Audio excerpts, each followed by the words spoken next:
নমস্কাৰ news 18 Assam north ইষ্টৰ বৃহৎ আয়োজন জনমঞ্চৰ মাজলৈ আপোনালোকক স্বাগতম জনাইছোঁ মই প্ৰাঞ্জল প্ৰতিম হাজৰিকা। আজি আমি উপস্থিত আছোঁ সৰভোগত।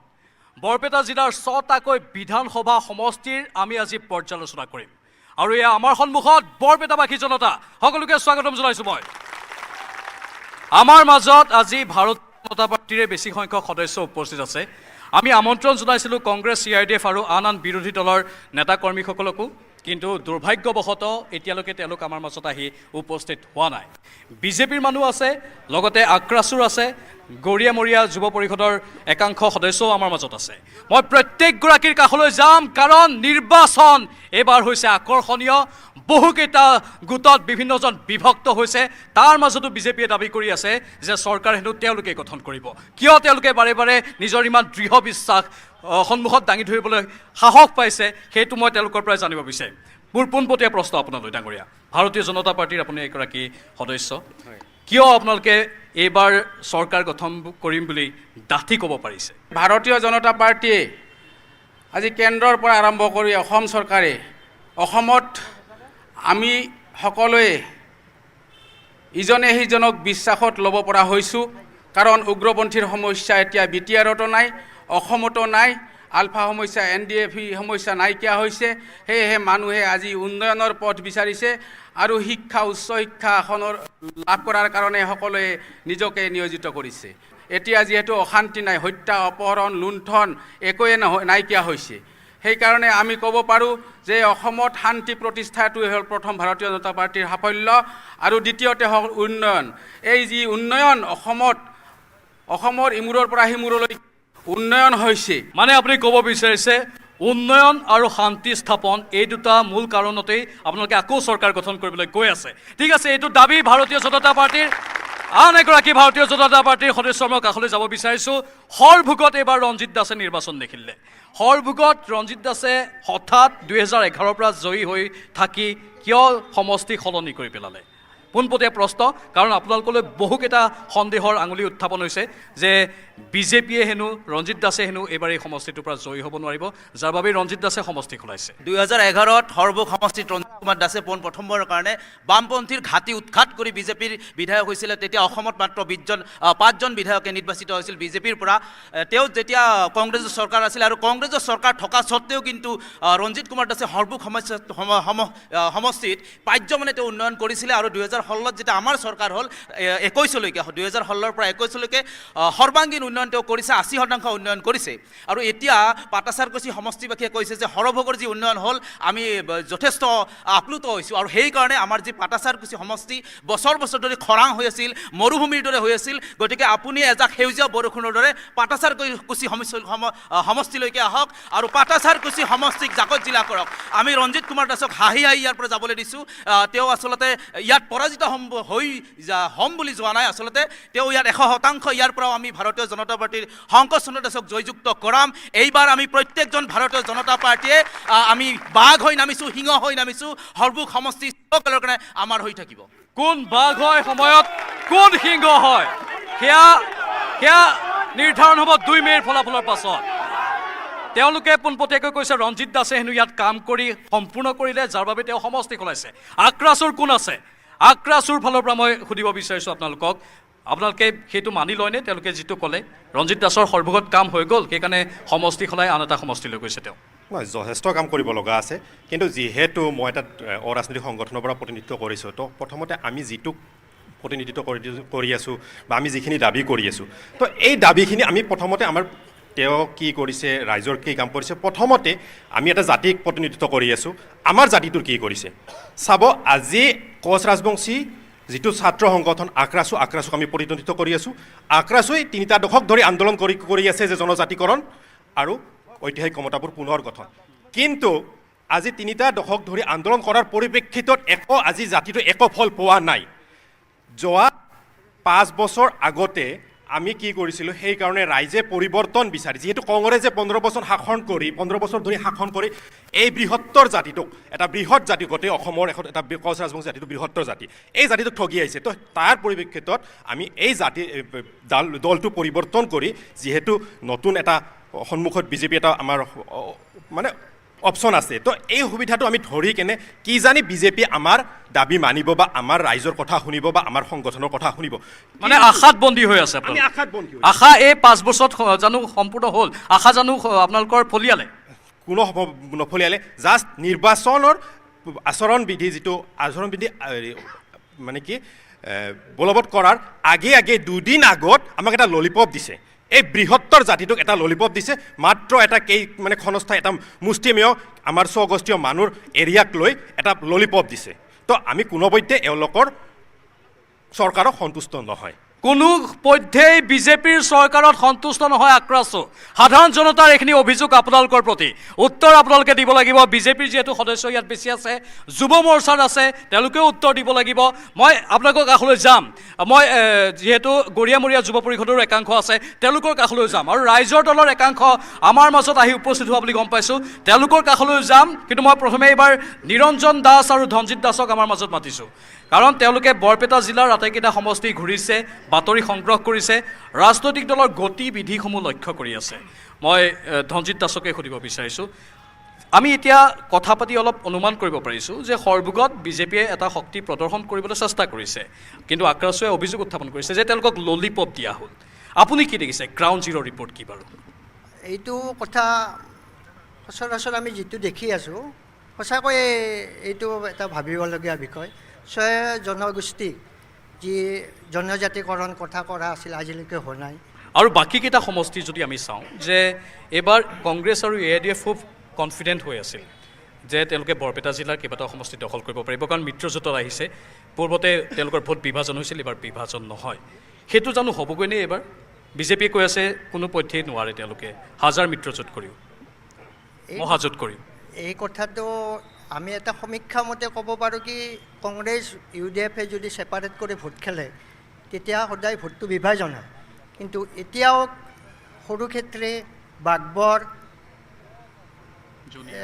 জনিয়াত অকল UDF খেলিছে। সৰুক্ষেত্ৰী বাঘবৰ সমষ্টিত এই 2টা দলে খেলিছে। তাৰ ফলত বিভাজিত হোৱাৰ ফলত বিৰোধী পক্ষৰ তাৰমানে সুবিধা পাব বুলি, মানে সৰুক্ষেত্ৰী বাঘবৰত বিজেপিৰ লাভ হ'ব পাৰে। বিজেপি নহয়, AGP আছে, AGPৰ লাভ হ'ব পাৰে। AGPৰ লাভ হ'ব পাৰে। মই বিজেপি আছে, বাঘবৰত বিজেপি আছে, ঠিক আছে। নিৰঞ্জন দাস, আপুনি কি দেখিছে বাৰু কওকচোন? এই যিটো ভিৰ দেখিছোঁ আমি, এই ভিৰটোত বেছিভাগেই বিজেপিৰ নেতা সদস্য। সৰভোগত কি বিৰোধী তেওঁলোকৰ শক্তি নোহোৱা হৈ গ'ল নেকি? আচলতে তেনেকুৱা নহয়, যদিও ইয়াত আমি বিৰোধী পক্ষ দেখিবলৈ পোৱা নাই, তথাপিও যদি আমি যিটো আমাৰ ভোটিং পেটাৰ্ণ বা আগত ভোট যেনেধৰণে পৰি আহিছে সেই ক্ষেত্ৰত যদি চাওঁ, এইবাৰ দেখা গৈছে যে কংগ্ৰেছ, AIDF আৰু CPIM তিনিটা লগ লাগি তেওঁলোকে এজন প্ৰাৰ্থী দিছে, মনোৰঞ্জন তালুকদাৰ। গতিকে সেই ক্ষেত্ৰত যদি আমি চাবলৈ যাওঁ, তেওঁলোকে বহুত শক্তিশালী স্থিতিত আছে। গতিকে তেওঁলোক লাভান্বিত হোৱা বুলি মই ভাবোঁ। আৰু ঠিক তেনেদৰে আন সমষ্টিকেইটা আছে, যেনেধৰণে জনিয়া সমষ্টিটো ক'ব গ'লে তাত বিজেপি আছে, যদিও বিজেপিৰ স্থিতি তেনেকুৱা নহয়। তাত AIDF বা কংগ্ৰেছে, কিন্তু এইবাৰ অকল AIDFৰ প্ৰাৰ্থী দিছে, মিত্ৰজোঁটৰ প্ৰাৰ্থী। লগতে ৰাইজৰ দলৰ আছে, ৰাইজৰ দলৰ এজন ভাল প্ৰাৰ্থী আছে, যুৱ প্ৰজন্মৰ প্ৰাৰ্থী আছে, আছৰাবুল হুছেইন। তেখেত আমাৰ আজি আহিছে ইয়াতে, তেখেতেও ক'ব। গতিকে এই ক্ষেত্ৰত আমি জনিয়া সমষ্টিটো চাব লাগিলে তেওঁলোকৰ দখলত যোৱাটোৱে আমি বেছি দেখিবলৈ পাওঁ। ঠিক তেনেদৰে বাঘবৰত আপুনি চাব, বাঘবৰত যিহেতুকে মিত্ৰজোঁটত মহাজোঁটৰ প্ৰাৰ্থী, কিন্তু দুয়োটা পাৰ্টীয়ে দিছে, AIDFেও দিছে আৰু কংগ্ৰেছেও দিছে। কাৰণ তেওঁলোকে ভাবিছে যে আমি ইয়াত আমাৰে ছিটটো হ'ব, যোনে জিতিলেও আমাৰে ছিটটো হ'ব, সেইকাৰণে তেখেতে দুয়োটা পাৰ্টী দিছে। ঠিক তেনেদৰে চেঙা সমষ্টিটো কংগ্ৰেছেও দিছে আৰু AIDFেও দিছে, আৰু তাত এজন শক্তিশালী প্ৰাৰ্থী আছে, AGPৰ ৰবিউল হুছেইন, তেখেতেও ভাল প্ৰাৰ্থী এজন।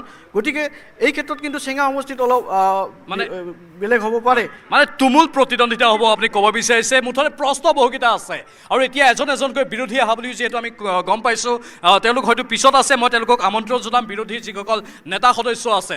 বাণিজ্যিক বিৰতিৰ সময় হৈছে, বিৰতিলৈ যাম, সোনকালে উভতি আহিম আৰু বিজেপিলৈ বহুকেইটা প্ৰশ্ন আছে, সেই প্ৰশ্নসমূহ উত্থাপন কৰিম। বিৰতিৰ পাছত পুনৰ স্বাগতম জনাইছোঁ নিউজ 18 অসম নৰ্থ ইষ্টৰ বৃহৎ আয়োজন জনমঞ্চৰ মাজলৈ। আজি আমি সৰ্বুকত আছোঁ বৰপেটা সমষ্টিৰ 6টা, বিশেষকৈ বৰপেটা জিলাৰ 6টা বিধানসভা সমষ্টিৰ আমি পৰ্যালোচনা কৰি আছোঁ। বিৰতিলৈ যোৱাৰ প্ৰাক মুহূৰ্তত আমি আমাৰ সতীৰ্থ সাংবাদিকৰ সৈতে কথা পাতিছিলোঁ। আক্ৰাছুৰ এগৰাকী সদস্যই উল্লেখ কৰিছিল যে তেওঁলোকক ললিপপ দিছে বিজেপি চৰকাৰে। কিমান দূৰ সঁচা এই অভিযোগটো? বহুকেইটা অভিযোগ একেলগে তেওঁ উত্থাপন কৰিলে। মই বিজেপিৰ পৰা পোনপটীয়াকৈ উত্তৰ বিচাৰিছোঁ। কিয় আপোনালোকে ললিপপ দিছে তেওঁলোকক কেৱল? নমস্কাৰ।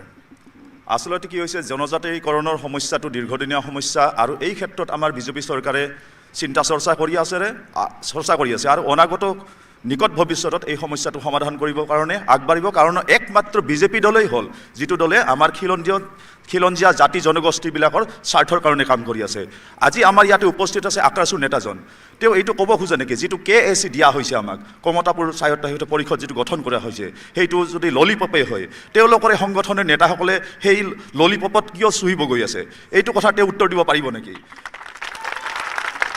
আক্ৰাছু, আপোনাৰ পৰা উত্তৰ বিচাৰিছে এবাৰ বিজেপি। ঠিক আছে, ধন্যবাদ। তো আক্ৰাছুৰ যদি ললিপপ নহ'লহেঁতেন, যিখন কেয়াৰ দিছে, মই প্ৰথমতে KACৰ কথাটো পিছত ক'ম, কেয়াৰ দিছে যিখন গঠন কৰিছে কোচ ৰাজবংশী ডেভেলপমেণ্ট কাউন্সিল, বিগত 5 বছৰত তেওঁলোকৰ সময় নহ'ল নেকি? নিৰ্বাচনী অধিসূচনা জাৰি হোৱাৰ এদিন আগতে তেওঁলোকৰ সময় হ'ল KRDCখন গঠন কৰিব লাগে। 5 বছৰত তেওঁলোকে কোচ ৰাজবংশীৰ কথা মনত পৰা নাছিল? 5 বছৰৰ ভিতৰত তেওঁলোকৰ 5 বছৰত শেষ হোৱাৰ কাৰ্যকাল শেষ হোৱাৰ আগদিনাখন কিয় মনত পৰিল? আৰু যিখন কমতাপুৰ অট'নমাছ কাউন্সিল গঠন কৰি দিছে, সেইখনত আমাৰ যিখন আক্ৰাছুৰ বিষয়ববীয়াসকলক দিছে, নাম উল্লেখ কৰিছে, কিন্তু যদি দিছে আজিলৈকে কিয় তেওঁলোকে সেইখন চৰকাৰীকৰণ নহ'ল? সেইখন মাত্ৰ WPT আৰু BCA ডিপাৰ্টমেণ্টৰ জইণ্ট ছেক্ৰেটাৰীৰ দ্বাৰা স্বাক্ষৰ কৰি এখন ডিক্লেয়াৰ কৰি দিছে যে KAC বোলা এখন অট'নমাছ কাউন্সিল দিয়া হ'ল। কিন্তু বাস্তৱ ক্ষেত্ৰত হোৱা নাই। বাস্তৱ ক্ষেত্ৰত আজিলৈকে হোৱা নাই। তেওঁলোকৰ শপত গ্ৰহণ আজিলৈকে কিয় নহ'ল? কাগজীয় মেৰপেচ কিয় হৈ আছে? শপত গ্ৰহণ আজিলৈকে কিয় নহ'ল কমতাপুৰ স্বায়ত্তশাসিত পৰিষদৰ? অসমত খিলঞ্জীয়াৰ স্বাৰ্থ চিন্তা কৰা একমাত্ৰ দল হ'ল ভাৰতীয় জনতা পাৰ্টি। ভাৰতীয় জনতা পাৰ্টি থকাৰ কাৰণেই আজি কোচ ৰাজবংশী অট'নমাছ কাউন্সিল গঠন হৈছে। মই কিন্তু কাগজীয় মেৰপেচত সোমাই আছে বুলি অভিযোগ কৰিছে। কাগজীয় মেৰপেচ থাকিলে তেওঁলোকে শাসনভাৰ কেনেধৰণে পালন কৰিব? কেনেধৰণে তেওঁলোকে নিজৰ ৰাইজৰ কাম কৰিব? এতিয়া কথাটো হ'ল কি যে এই 5টা বছৰত ভাৰতীয় জনতা পাৰ্টীৰ নেতৃত্বাধীন চৰকাৰে কোচ ৰাজবংশী জনজাতিকৰণৰ কাৰণে এখন কমিটি গঠন কৰিছে। তেওঁলোকে প্ৰতিবেদন দিছিল, কিন্তু কিছু কাৰিকৰী কৌশলৰ কাৰণে অলপ সমস্যা হৈ আছে। কিন্তু মই আক্ৰাছুৰ প্ৰতিনিধিজনক এটা কথা সুধিব বিচাৰিছোঁ, তেওঁলোকে এই অট'নমাছ কাউন্সিলখনৰ বিৰোধিতা কৰিছে নেকি? আমিতো এতিয়ালৈকে বিৰোধিতা কৰা দেখা নাই। বিৰোধিতা তেওঁলোকে কৰা নাই। তেওঁলোকে আশাত বন্দী হৈ আছোঁ বুলিয়ে কৈছে। আশাত বন্দী হৈ আছে তেওঁলোকৰ আশা কিয় সম্পূৰ্ণ হোৱা নাই? কিয় তেওঁলোকৰ আশা আপোনালোকে বাস্তৱ ৰূপ দিয়া নাই? নমস্কাৰ। আচলতে চৰকাৰ এখনে যিখিনি কাৰ্যপন্থা হাতত লয়, এটা চিন্তা চৰ্চা কৰিয়ে লয় আৰু পৰ্যায়ক্ৰমে সেইখিনি কৰিব বুলি আমাৰ দৃঢ় বিশ্বাস। আমাৰ ছাত্ৰ সংগঠনৰ নেতাগৰাকীয়ে যিখিনি কথা কৈছে, তেওঁলোকৰ ক্ষোভ থকাটো হয়, কিন্তু আমিও আমাৰ যিখিনি কৰিবলগীয়া সেই কামখিনি কৰিছোঁ। মানে সন্মুখত নিৰ্বাচনটো আছে, তেওঁলোকক এতিয়াই দি নিদিওঁ, নিৰ্বাচনটো গৈ লওক, ভোট পাই লওঁ, তাৰপিছত দিব পাৰোঁ, সেইটোকে আপোনালোকে কৰিব বিচাৰিছে নেকি? নহয়, জনজাতিকৰণৰ কাৰণে যিখন কমিটি, সেই কমিটিখনটো কোনোবা দিনাই বনাই দিছে।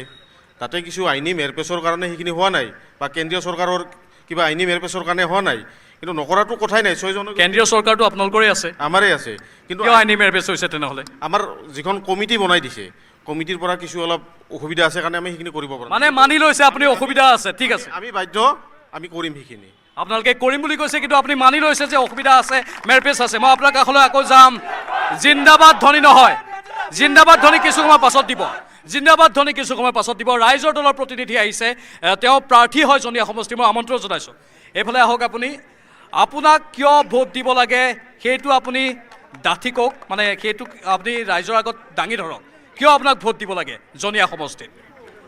আচলতে সমগ্ৰ অসমবাসীৰ লগতে জনীয় সমষ্টিবাসীয়েও এইবাৰ পৰিৱৰ্তন বিচাৰিছে। আপোনালোক সকলোৱে জানে যে জনীয় সমষ্টিটো এটা সংখ্যালঘু অধ্যুষিত অঞ্চল, আৰু সংখ্যালঘু লোকসকল এতিয়াও আৰ্থসামাজিক আৰু শৈক্ষিক ক্ষেত্ৰত যথেষ্ট পিছ পৰি আছে।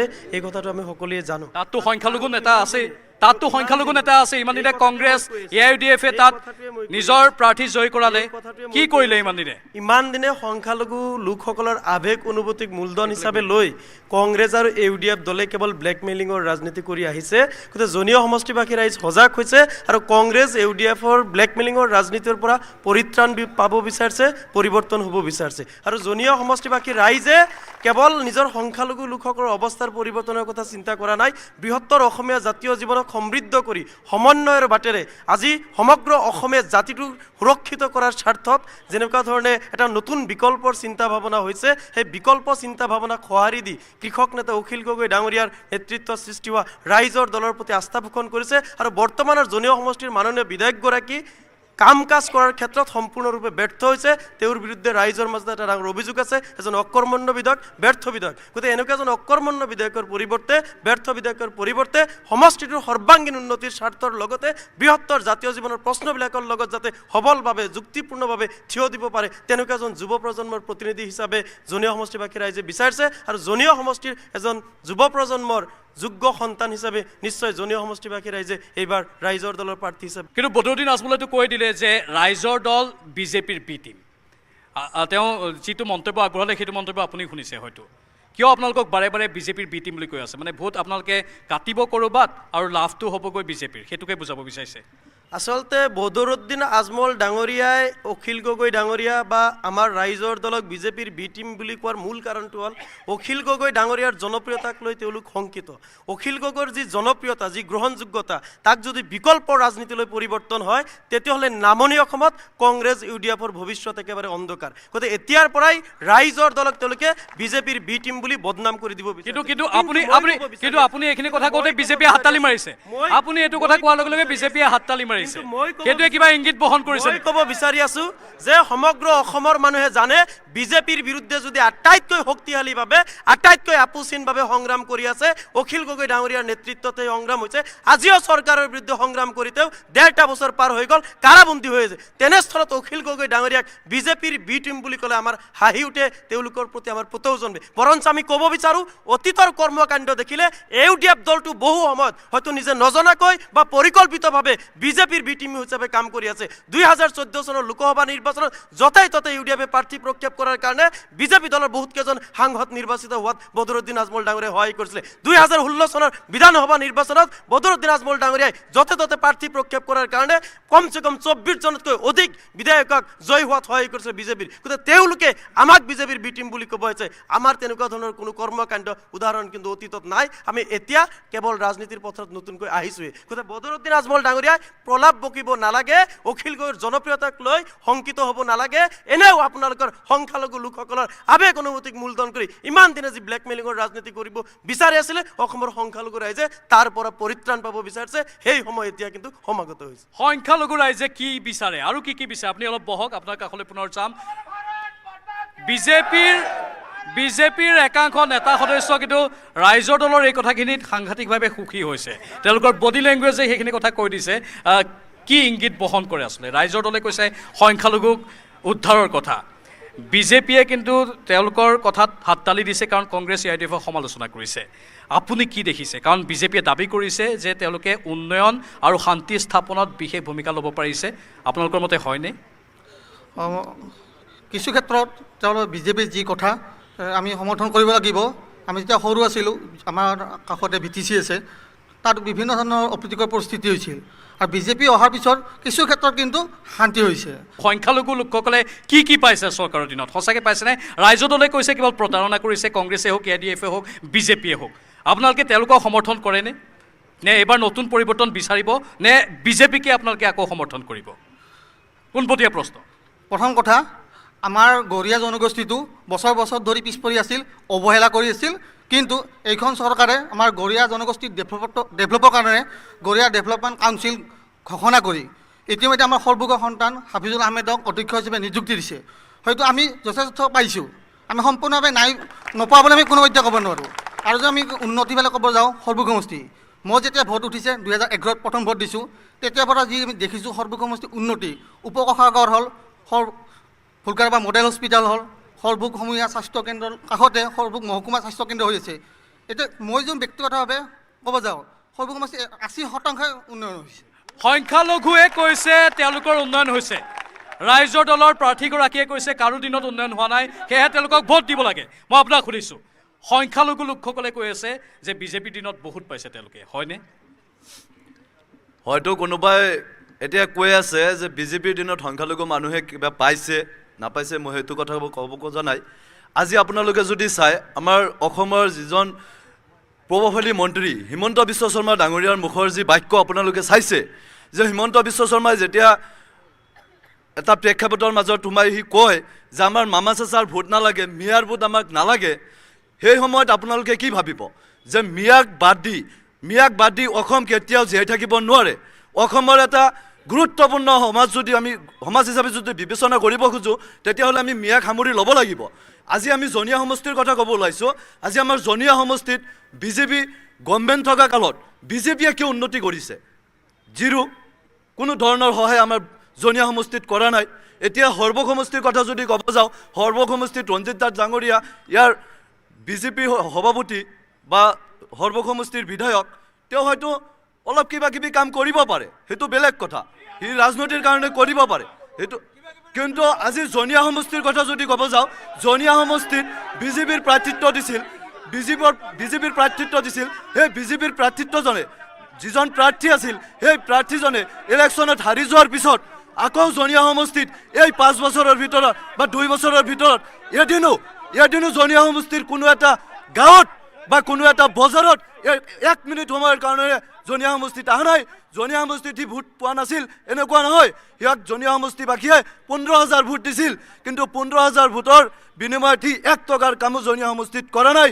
এইটো কি বিজেপি চৰকাৰৰ ব্যৰ্থতা বুলি নক'ব নেকি আপোনালোকে? ঠিক আছে, বিজেপিৰ ব্যৰ্থতা বুলি কৈছে, মই আপোনাকে সুধিছোঁ, বিজেপিয়ে উত্তৰসমূহ দিব। বাঘবৰ জনীয়া বুলি ক'লে হিমন্ত বিশ্ব শৰ্মা জাপ মাৰি উঠে। এই বাঘবৰ জনীয়াক ক'ৰবাত অস্পৃশ্য বুলি তুলনা কৰে নেকি?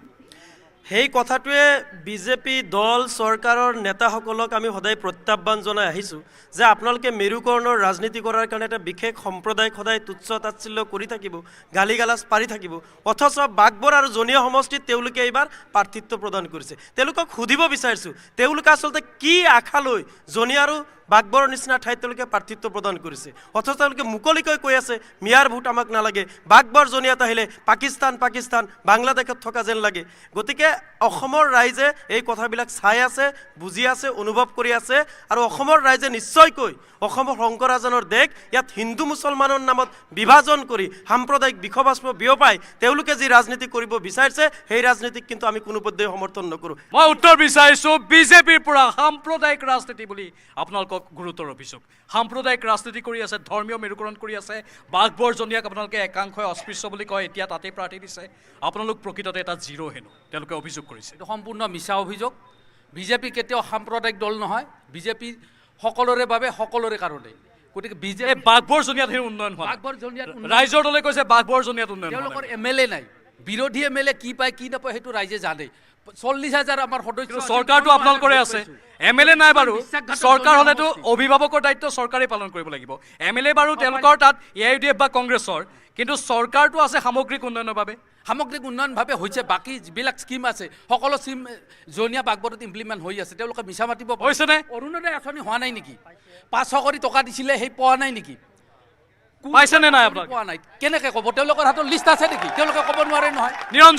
নিৰঞ্জনক বিচাৰিছোঁ মই। তেওঁলোকে নাই পোৱা বুলি কৈ আছে, পাইছেনে নাই পোৱা? মই ক'ম, শ্ৰদ্ধাৰ হিমন্ত বিশ্ব শৰ্মা ডাঙৰীয়াই কৈছে যে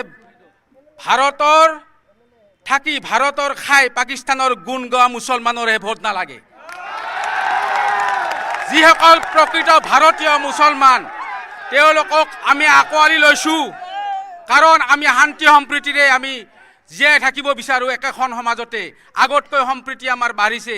এতিয়া আমাৰ বজাৰত হিন্দু মুছলমান একেলগে বজাৰ কৰিবলৈ আহে, কেতিয়াও শাক চব্জি মুছলমানৰ কাঢ়ি লৈ যোৱা নাই। আজি আঁচনিৰ পৰা তেওঁলোকক বঞ্চিত কৰা নাই। হিন্দুৱে যিখিনি আঁচনি পাইছে, মুছলমানেও সেইখিনি পাইছে। আৰু হিন্দুৰ ভাৰতীয় জনতা পাৰ্টীৰ বিধায়কজনে যিখিনি ৰাস্তা ঘাটৰ কাৰণে আঁচনি পাইছে, পেকেজ পাইছে, সেইখিনি বাঘবৰতো পাইছে, জনীয়াতো পাইছে। তেওঁ যদি উন্নতি হোৱা নাই বুলি কৈছে, তেতিয়াহ'লে তেওঁৰ চকুত কেতেৰাক পৰিছে বুলি মই ক'ব পাৰোঁ। তেওঁৰ পৰা মই জানিব বিচাৰিছোঁ, বাঘবৰজনীয়াত বোলে তেওঁলোকে সকলো আঁচনি ৰূপায়ণ কৰিছে, কিন্তু আপোনালোকে হেনো মিছা মাতিছে। আমি এইটো কোৱা নাই যে কেৱল বাঘবৰজনীয়াত উন্নয়ন হোৱা নাই। আমি কৈ আছোঁ বিজেপিয়ে নিৰ্বাচনৰ পূৰ্বে যিবিলাক প্ৰতিশ্ৰুতি দিছিলে সেই প্ৰতিশ্ৰুতি তেওঁলোকে এটাও পালন কৰা নাই।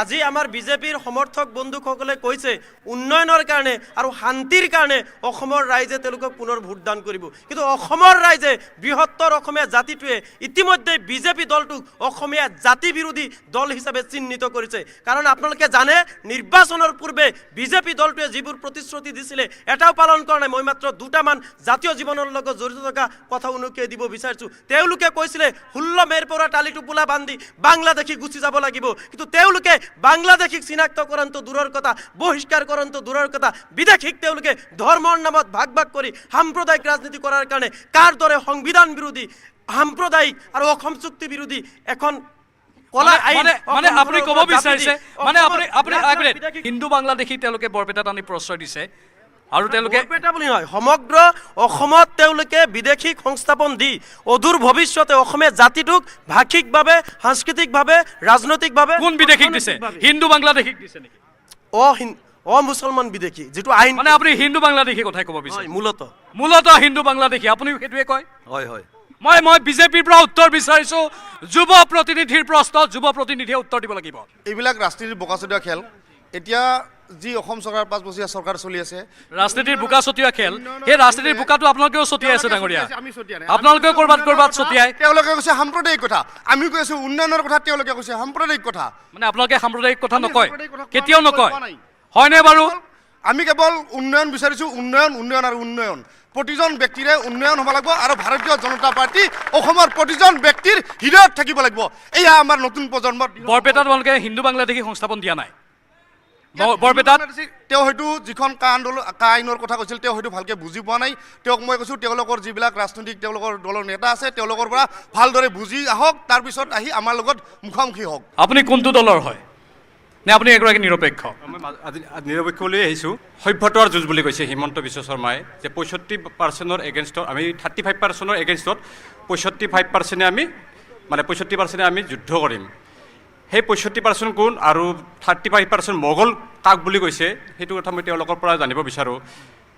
মোগল বুলি কোৱাৰ লগে লগে সাধাৰণতে তেওঁলোকে মুছলমানকে বুজায়। সেই মুছলমান 35% কোন আছে? যদি মানে ধৰি লওক কোনোবাই কৈছে যে অলপ বাংলাদেশী মূলৰ মুছলমানটো 35% নাই আমাৰ অসমত আমি জনাত, তেতিয়া তেওঁলোকে পাৰ্চেণ্টেজটো আমাক অলপ বহলাই গ'লে ভাল হ'ব। আমি তেতিয়া বিজেপিক অলপ সমৰ্থন কৰাতে আমাৰ মনটো যাতে কুণ্ঠাবোধ নহয় আৰু ভাল লাগিব সমৰ্থন কৰা। সভ্যতাৰ যুঁজ বুলি আপোনালোকৰ মন্ত্ৰীয়ে কৈ থাকে, সভ্যতাৰ যুঁজ বুলি প্ৰকৃততে আপোনালোকে কাক বুজায় বাৰু? কি যে ভট্টদেৱৰ জন্মস্থান হৈছিল ফেৰাগ্ৰামত, সেইটো জন্মস্থান তেওঁলোকে সংৰক্ষিত কৰাৰ সলনি তাক তেওঁলোকে বেদখল কৰিলে। বেকীৰ বিমান ঘাটি তেওঁলোকে বেদখল কৰিলে। তেওঁলোকে সত্ৰ, ময়নবৰী সত্ৰ সেই পিনৰ পৰা খেদি আনি সৰভোগলৈ দিলে। কোনে বেদখল কৰিলে? এই বাংলাদেশৰ পৰা অহা বা বাংলাদেশক ভাল পোৱা, আপোনাক ভালকৈ বুজাব লাগিব, মই ভালকৈ বুজাই দিওঁ। যিয়ে এই দেশত থাকি গংগা নদীক ভাল নাপায়, ব্ৰহ্মপুত্ৰত সাঁতুৰি পবিত্ৰ হোৱা বুলি নাভাবে, এই দেশৰ মাটিত তেওঁলোকে ভোট লৈ বন্দে মাতৰম ক'বলৈ ইচ্ছা প্ৰকাশ নকৰে, তেওঁলোকে পাকিস্তান খেলত জিকিলে ফটকা মাৰে। কিন্তু তেওঁলোককে আপোনালোকে 16 মে'ৰ পাছত খেদিম বুলি কৈছিল, সেইটোকে প্ৰশ্ন। 16 মে'ৰ পাছত কিয় খেদা নহ'ল? তেওঁলোকক কোৱা নাই মই। কাক কৈছিলে? যিসকলে ভাৰতত থাকি পাকিস্তানৰ কথা চিন্তা কৰে, যিসকলে ভাৰতত থাকি তেওঁলোকৰ পবিত্ৰ স্থান ভাৰতত দেখা নাপায়, তেওঁলোকে মক্কাতহে পবিত্ৰ স্থান দেখা পায়, সেইসকলৰ কথা কৈছে। যিসকলে ভাৰততেই পবিত্ৰ স্থান দেখা পায় তেওঁলোকক কিন্তু, যেনে কালামে এই দেশতেই পবিত্ৰ ভূমি দেখা পাইছে, কালামে এই দেশতেই পবিত্ৰ মহাপুৰুষ দেখা পাইছে, কালামে এই দেশতেই পবিত্ৰ গছ দেখা পাইছে, এই দেশতেই পবিত্ৰ জীৱ দেখা পাইছে। সেইকাৰণে কালাম আমাৰ কাৰণে ভাৰতীয়। আৰু যিয়ে এই দেশত থাকি আৰৱৰ কথা চিন্তা কৰে তেওঁলোককতো চিনাক্ত কৰিব নোৱাৰিলে আপোনালোকে। চিনাক্ত কৰিব পাৰিছে যদিও একশ্যন ল'ব পৰা নাই। আমি ধাৰাবাহিক গতিত জনমঞ্চ চলাই থাকিম। এইখিনিতে সময় হৈছে পুনৰ বাণিজ্যিক বিৰতি। বিৰতিৰ পূৰ্বে জনমঞ্চৰ মজিয়াত ভাৰতীয় জনতা পাৰ্টীয়ে ক'লে যে য'ত অসমত থাকি বা ভাৰতত থাকি পাকিস্তান জিন্দাবাদ দিয়ে তেওঁলোকৰ বিৰুদ্ধে হেনো বিজেপিয়ে সদায় কাম কৰি আছে। বিজেপিক এটা মোৰ প্ৰশ্ন আছে। প্ৰথম প্ৰশ্ন হ'ল যে আমাৰ যি হিন্দু ধৰ্মৰ বিভিন্ন মন্দিৰ আছে তেওঁলোকে পবিত্ৰ বুলি ভাবে। আমাৰ মুছলমানসকলৰ মক্কা পবিত্ৰ, আমি সেইটো পবিত্ৰ বুলি ভবাৰ কাৰণে আমাৰ অপৰাধ নেকি? প্ৰথম প্ৰশ্ন সেইটো। দ্বিতীয় প্ৰশ্ন, এইবাৰ যদি বিজেপি চৰকাৰখন আহে তেতিয়াহ'লে আমাৰ গৰীয়া মৰীয়া দেশীসকলৰ যি সমস্যা সেই সমস্যা সমাধান কৰিবনে? আৰু তৃতীয় প্ৰশ্ন, যে সভ্যতা যুঁজ, শৰাইঘাটৰ যুদ্ধ, এইবোৰ যে আনে, আমাৰ ইতিহাসৰ বস্তুবোৰ ৰাজনীতিত কিয় তেওঁলোক চামিল কৰি আহিছে? এই তিনিটা প্ৰশ্নৰ উত্তৰ আমাক লাগে। তিনিটা প্ৰশ্নৰ উত্তৰ বিজেপি কোনে দিব? হিন্দু মুছলমানৰ মাজত পাৰ্থক্য নিবিচাৰোঁ, কাৰণ এইখন ভাৰতবৰ্ষত যিহেতু সকলোৱে ভাৰতীয়, ভাৰতৰ নাগৰিক হিচাপত আমি তেওঁলোককো শ্ৰদ্ধা কৰোঁ, তেওঁলোককো আমি আমাৰ লগত আঁকোৱালি ল'ব বিচাৰোঁ। কিন্তু আমি কৈছোঁ কোনটো? পবিত্ৰ মক্কাক আমি অসন্মান নকৰোঁ, তেওঁলোকৰ ধৰ্মীয় উপাসনাৰ স্থলীক আমি কেতিয়াও অপমান নকৰোঁ। আমি ভগৱানে আমাক মানুহৰূপে পঠাইছে, কোনে আল্লাহ বুলি মাতিছে, কোনে ভগৱান বুলি মাতিছে, তাক লৈ আমি বিচাৰ নকৰোঁ। আমি বিচাৰ কৰোঁ কোনটো? যে ভাৰতত থাকি পাকিস্তানৰ জয়গানটো আমি কেতিয়াও সহ্য নকৰোঁ, ভাৰতত থাকি বাংলাদেশৰ জয়গান গোৱাটো কেতিয়াও সহ্য নকৰোঁ। মুছলমানে সেইটো নকৰে। প্ৰকৃত মুছলমানে কেতিয়াও নিজৰ দেশক ধ্বংস কৰাৰ ষড়যন্ত্ৰ নকৰে। এজনে প্ৰশ্ন সুধিছিল যে ৩৫% মোগল বুলি আপোনালোকে কাক বুজায়? তাৰ উত্তৰটো এজনে বিচাৰিছিল। মোগল ৩৫% মোগল বুলি কেতিয়াও নকয়। মোগল কাক কয়? মোগলে আক্ৰমণ কৰি, ভাৰত আক্ৰমণ কৰি তেওঁলোকে গুচিয়ে গৈছে। ভাৰত আক্ৰমণ কৰি আমাৰ যিটো সভ্যতা, আমাৰ যিটো সংস্কৃতি কিছুমানক ধ্বংস কৰি, যেনেকৈ আমি ক'ব বিচাৰোঁ সেই আমাৰ ৰাম মন্দিৰ ভাঙি বাবৰি মছজিদ বনাইছিলে, সেই বাবৰৰ দিনত সেই তেওঁলোকে মোগল আছিলে। আপোনালোকৰ নেতাই, যিসকল বৃহৎ বৃহৎ নেতা, তেওঁলোকে সভ্যতাৰ যুঁজ বুলি কৈ থাকে, সেইটোকেইটো বুজায় সভ্যতাৰ যুঁজ মানে? সভ্যতা মানে কোনটো বুজায়? সভ্যতা মানে ভাৰতীয় আমাৰ যিটো ৪,০০০ বছৰীয়া সভ্যতা, ৪,০০০ বছৰীয়া সভ্যতা, আমি সেইটো শান্তি সম্প্ৰীতিৰে অটুট ৰখাটো বিচাৰোঁ। সেই ৪,০০০ বছৰীয়া সভ্যতাৰ কাৰ সৈতে যুঁজ বাৰু? সেই যি বাংলাদেশৰ গুণগান গায়, যি পাকিস্তানৰ গুণগান গায়, তেওঁলোকৰ বিৰুদ্ধেহে। কিন্তু প্ৰকৃত ভাৰতীয় মুছলমানে ভাৰতখন গঢ় দিয়াৰ কাৰণেহে আগ্ৰহী। তেওঁলোকে ভাৰতক আমাৰ লগতে একেলগে খোজ মিলাই ভাৰতখনক আগুৱাই নিয়াৰ কাৰণেহে তেওঁলোকে আগ্ৰহী। ঠিক আছে, অখিল ভাৰতীয় বিদ্যাৰ্থী পৰিষদে কি ক'ব? এই 5 বছৰত আমি দেখিবলৈ পালোঁ যিসকল ছাত্ৰ ছাত্ৰীয়ে, দুখীয়া দৰিদ্ৰ ছাত্ৰ ছাত্ৰী, তেওঁলোকক একদম প্ৰথম পৰ্যায়ৰ পৰা আৰম্ভ কৰি বৰ্তমান 30 পৰ্যায়লৈকে যিবিলাক বিনামূল্য নামভৰ্তিকৰণৰ সুবিধা কৰি দিলে, যিবিলাক ছাত্ৰ ছাত্ৰীক একদম প্ৰথম পৰ্যায়ৰ পৰা ক্লাছ 10, ক্লাছ 12লৈকে বিনামূল্য পাঠ্যপুথি সুবিধা কৰি দিলে। মোটামুটি আজি 20 কিলোমিটাৰ 25 কিলোমিটাৰ অতিক্ৰম কৰি এখন মহাবিদ্যালয়ত পঢ়িব লগা হৈছে। সেইসকল ছাত্ৰ ছাত্ৰীৰ সুবিধাৰ কাৰণে এখন স্পেচিয়েলকৈ বয়জ হোষ্টেল, গাৰ্লছ হোষ্টেলৰ নিৰ্মাণৰ ব্যৱস্থা কৰিলে। সামগ্ৰিক উন্নয়নৰ কথা তেওঁলোকে কৈছে, শিক্ষাৰ্থীৰ উন্নয়ন হোৱা বুলি তেওঁলোকে কৈছে, স্বাস্থ্য ক্ষেত্ৰৰ উন্নয়ন হোৱা বুলি কৈছে, সকলো ক্ষেত্ৰতে উন্নয়ন হোৱা বুলি কৈছে। যদি ইমানেই উন্নয়ন হৈছে, অসমত ইমানেই যদি শান্তি প্ৰতিষ্ঠা হৈছে, তেতিয়াহ'লে বিজেপিক প্ৰত্যাহ্বান জনাইছোঁ, তেওঁলোকে 2021 চনৰ নিৰ্বাচন উন্নয়ন আৰু শান্তিৰ নামত তেওঁলোকে খেলক। কিন্তু সেই কামটোতো তেওঁলোকে কৰা নাই। তেওঁলোকে অনবৰত হিন্দু আৰু মুছলমানৰ নামত ৰাজনীতি কৰিবলৈ 35% মানুহৰ সভ্যতাৰ, তেওঁলোকেতো কৈছে কৰা নাই বুলি, তেওঁলোকেতো কৰা নাই বুলি কৈছে। তেওঁলোকৰ প্ৰভাৱশালী মন্ত্ৰীয়ে দিনে ৰাতিয়ে সেইবোৰ বক্তব্য প্ৰদান কৰি আছে। তেওঁলোকে নিশ্চয় নাকৰিবই, এইটো সামগ্ৰিকভাৱে কথা কৈছোঁ। সেইটোৰ বাদে বাকী ক্ষেত্ৰত কি উন্নয়ন কৰিছে? মানে সেই কথাটোৱে কৈছোঁ যে উন্নয়ন আৰু শান্তি প্ৰতিষ্ঠাৰ ক্ষেত্ৰত তেওঁলোকে যিমানেই শ্লোগান নিদিয়ক কিয়, তেওঁলোকে আচলতে শূন্যৰ ঘৰত আছে। আজি আপুনি গোটেই ৰাষ্ট্ৰৰ উন্নয়নৰ যিবিলাক ইণ্ডেক্স আছে, শিক্ষাৰ ক্ষেত্ৰত অসমৰ স্থান ক'ত আছে, স্বাস্থ্যৰ ক্ষেত্ৰত অসমৰ স্থান ক'ত আছে, অসমৰ ৰাস্তা ঘাটৰ ক্ষেত্ৰত স্থান ক'ত আছে, সেই কথাবিলাক আমি বিজেপিৰ সমৰ্থকসকলক উনকিয়াই চাবলৈকে তেওঁলোকেতো দিন ৰাতি ৰাস্তা বনাই আছে। আপুনি কৈছে ৰাস্তাৰ উন্নয়ন ক'ত হৈছে? তেওঁলোকেতো দিন ৰাতি ৰাস্তা বনাই আছে। নাৰীৰ অৱস্থান ৰাষ্ট্ৰীয় প্ৰেক্ষাপটত অসমৰ অৱস্থান কিমান তলত আছে, সেই কথাটো তেওঁলোকে চাব লাগে। আৰু মই মাত্ৰ এটা কথা ক'ম, আপোনালোকে অনুৰোধ কৰিছোঁ, বেয়া নাপাব। জনীয়া সমষ্টিৰ ওপৰত এটা ডাঙৰ অভিযোগ আনিছে। সন্মানীয় ভট্টদেৱৰ জন্মস্থান জনীয়া সমষ্টিৰ একাংশ সংখ্যালঘু ৰাইজে বেদখল কৰিছে বুলি কৈছে। যদি বেদখল কৰিছে, আপোনালোকে 5টা বছৰ চৰকাৰ থাকিলে, জাতি মাটি ভেটি ৰক্ষাৰ শ্লোগান দিলে, আপোনালোকৰ লগত আমি সহযোগ কৰিম, সেই বেদখল মুক্ত কৰক। কিয় আপোনালোকে এতিয়ালৈকে কৰা নাই? আৰু কি কৈছে, মইনবৰী সত্ৰ হেনো অবৈধ বাংলাদেশে বেদখল কৰছে। এ সম্পূৰ্ণ মিছা কথা, অপপ্ৰচাৰ, সাম্প্ৰদায়িক ৰাজনীতি কৰাৰ কাৰণে এনেকুৱা বক্তব্য আজিৰ পৰা 2 বছৰ আগৰ পৰাই চলিছে।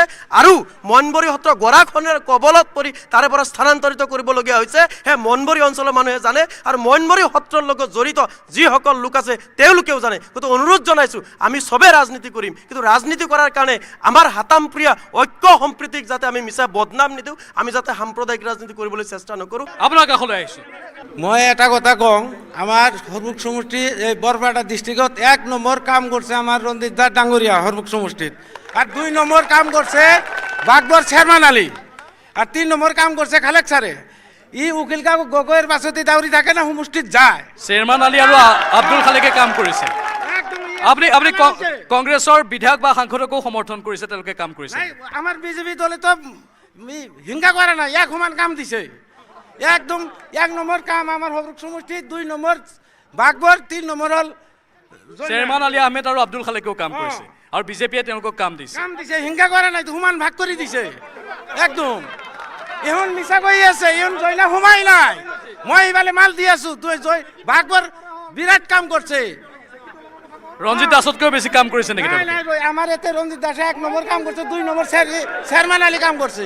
এখন মানে বিৰোধী কৰি আছে। ভাল লাগিছে আপুনি বিজেপিৰ হৈও যে কংগ্ৰেছৰ বিধায়কে কাম কৰা বুলি কৈছে। মিছা কি কম, আমাৰ তো হিংসা কৰে নাই। হয় নেকি? মানে কংগ্ৰেছেও কাম কৰিছে, আপোনালোকৰ নেতাই ক'লে, আপোনালোকৰ সদস্যই ক'লে। হয় হয়, কথাটো সঁচা। আচলতে আমাৰ মাইনৰিটি মানুহক লৈ তেওঁলোকেতো এতিয়া ভোট পাই যাব, কৈ দিলে বিজেপিৰে মানুহে যে চেয়াৰম্যান আলী আহমেদে কাম কৰিছে, আব্দুল খালেকে কাম কৰিছে, এতিয়া তেওঁলোকেতো ভোট পাই যাব। নিশ্চয় নিশ্চয় পাব, কিন্তু আমি যিখিনি দেখি পাব লাগে নেকি? তেওঁলোকে পাব লাগে, পাব লাগে। কংগ্ৰেছে পাব। আমাৰ যে জনীয়া সমষ্টিত বিজেপি আছে, যোৱা তাৰিখত যিমানখিনি ভোট পাইছিল, এইবাৰ আমাৰ প্ৰতিদ্বন্দ্বিতা হ'ব জনীয়া সমষ্টিত। যদি কাম নকৰে, ৰাইজে কিয় ভোট দি আছে আমাৰ জনীয়া সমষ্টিৰ বিজেপি দলক? নাই দিয়া নহয়, জনীয়া সমষ্টিটো আপোনালোকৰ বিধায়ক নাই। চাওক, আমাৰ ৰঞ্জিত কুমাৰ দাসে জনীয়া সমষ্টিত কামবিলাক উদ্বোধনী কৰি আছে, আজি বাগবৰ সমষ্টিত উদ্বোধনী কৰি আছে।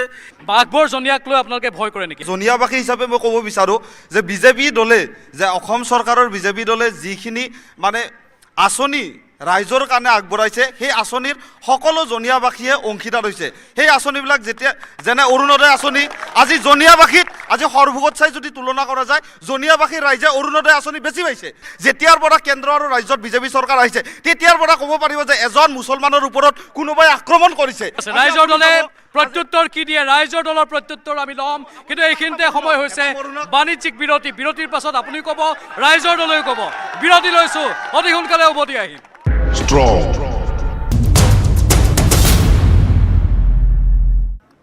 পুনৰ স্বাগতম জনাইছোঁ জনমঞ্চৰ মাজলৈ। যিহেতু বিৰতিৰ পূৰ্বে এগৰাকী শাসকীয় দলৰ কৰ্মীয়ে মন্তব্য প্ৰকাশ কৰিছিল যে ৰাইজৰ দলেই হওক বা আন বিৰোধীয়ে হওক কেৱল মিথ্যাচাৰৰ আশ্ৰয় লৈছে।